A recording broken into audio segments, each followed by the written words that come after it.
अस्सलाम वालेकुम गाइस जैसे कि आप जानते हैं बिलाल व्लॉग और आज जो कि मेरा व्लॉग है तो वो है ये जो लड़के जा रहे देखे गाइस वो दूर जा रहे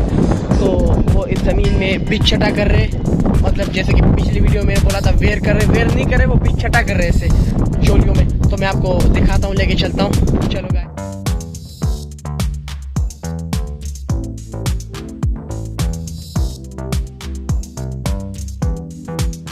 मैं पहुंच गया हूँ यहाँ पर और ये बंदा जो है ये पीछे डाल रहा है बंदे ये दिखाओ ये गाइस देखें ये पीछे और ये हम अभी ये से पीएंगे ऐसे करके तो ठीक है गाइस ये जब लगाएंगे तो आपको मैं लास्ट में जरूर ये देखें ये जो बंदा अभी छटा कर रहा है ये इसको कहते हैं गंजा यहाँ पर गंजा ऐसे कहते हैं और ये हम भैंस के लिए ये गंजा लगा रहे हैं क्योंकि इससे घास उगेगा और फिर हम भैंसों को खिलाएंगे तो ठीक है गाइस अभी ये जब छटा हो जाए ये छटा हो रहा है मैं आपको दिखाता हूँ।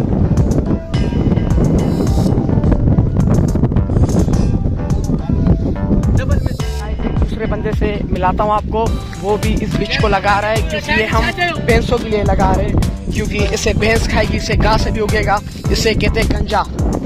तो बंदा यहाँ पर देखो भाई ये बंदा अभी भाई छटा करेगा तो ठीक है अदा तू छा तो करे भा छापो करे घंटों घंटों पे दे ये किए तो लगा तू लगा तो ये लगा हाँ हीरा हीरा दिखा रहा हीरा हाँ ही पे दे तो ये गाइस देख लिया ये भाई ये काम कर रहा था और वो दो भाई जो के है एक वो और एक बहुत दूर है एक दूसरा दूर है देख वहाँ पर छट कर रहा है इसका और दो भाई वहाँ पर खड़े हुए वो देखिए गाइस तो ये इसे छट करेंगे अभी और एक भाई वहाँ पर खड़ा है जो अपनी जमीन में दवाई लगा रहा है उसका नाम है नूर खान नाम है बड़ा भाई है और ये हमारा बड़ा जमींदार है तो इन लोगों पे ये खड़ा हुआ है क्योंकि मैं वैसे भी घर जा रहा हूँ अबू ने बुलाया मुझे और अबू भी आ रहा है वो बहुत दूर है तो इसलिए ये व्लॉग यहीं पे ख़त्म होता है तो ठीक है गाइस खुदा हाफिज़ और मेरे चैनल को लाजमी सब्सक्राइब करना और